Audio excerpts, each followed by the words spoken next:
तमाम कोशिशों के बावजूद ओल्ड पेंशन स्कीम लागू करने का गहलोत सरकार का मास्टर स्ट्रोक उतना हाईलाइट नहीं हो पाया जितनी उम्मीद थी। इसकी दो बड़ी वजह थीं।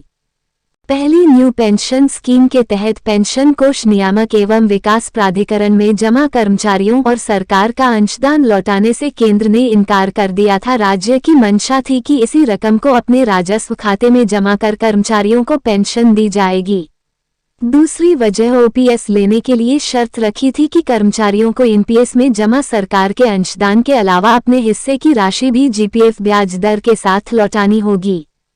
कर्मचारी के रिटायर होने के बाद पेंशन के साथ जीपीएफ भी इसी रकम से लौटाने की बात कही गई थी। अब गहलोत सरकार एक शर्त हटाकर इन दोनों मुश्किलों को दूर करने जा रही है।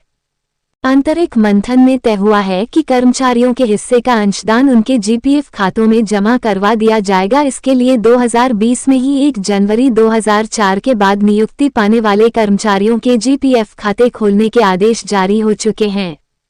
अब 5.24 लाख कर्मचारियों के लिए लागू हो चुकी ओपीएस में सरकार उनके एनपीएस खातों से सिर्फ अपना अंशदान ही काम में लेगी। वित्त नियम विभाग के एक अधिकारी ने बताया कि विचार किया जा रहा है कि पीएफआरडीए में जमा अंशदान में सरकार अपना हिस्सा रेवेन्यू अकाउंट में जमा कर ले और कर्मचारियों का अंशदान उनके जीपीएफ खातों में जमा करे। हालांकि बोर्ड और निगमों में काम करने वाले कर्मचारियों के लिए फिलहाल पुरानी शर्त ही जारी रहेगी। छत्तीसगढ़ में 50% अंशदान पर ही सरकार दे रही ओपीएस बदलाव की जरूरत क्यों पड़ी? ओपीएस की घोषणा के बाद से ही राज्य और केंद्र के बीच एनपीएस फंड को लेकर घमासान छिड़ा हुआ है। वित्त मंत्री निर्मला सीतारमण पहले ही स्पष्ट रूप से कह चुकी हैं कि पीएफआरडीए में जमा एनपीएस का पैसा राज्य सरकार को रेवेन्यू अकाउंट में वापस नहीं लौटाया जा सकता क्योंकि यह कर्मचारी का पैसा है। पेंशन स्कीम एम्प्लॉयज फेडरेशन ने 1 अप्रैल 2022 से पहले रिटायर हुए कर्मचारियों के लिए भी 50% अंशदान की शर्त लागू करने के लिए सरकार से बातचीत की है।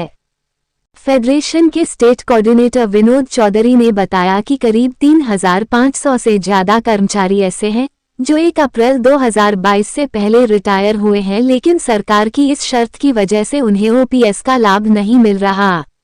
छत्तीसगढ़ में सिर्फ सरकार अपना अंशदान लेकर ही ओपीएस का लाभ दे रही है। ओपीएस में कितना पैसा जमा?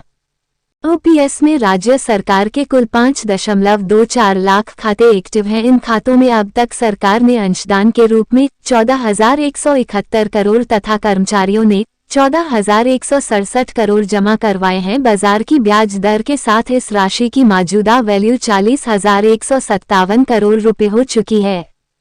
क्या नई शर्त पर केंद्र तैयार होगा?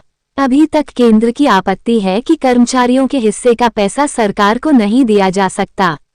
ऐसे में अब राज्य सरकार दावा कर सकती है कि यह रकम सरकार नहीं बल्कि कर्मचारियों के ही जीपीएफ खाते में डाली जाएगी। यदि इसमें केंद्र तैयार हुआ तो राज्य सरकार के लिए अपना अंशदान निकालना भी आसान हो जाएगा।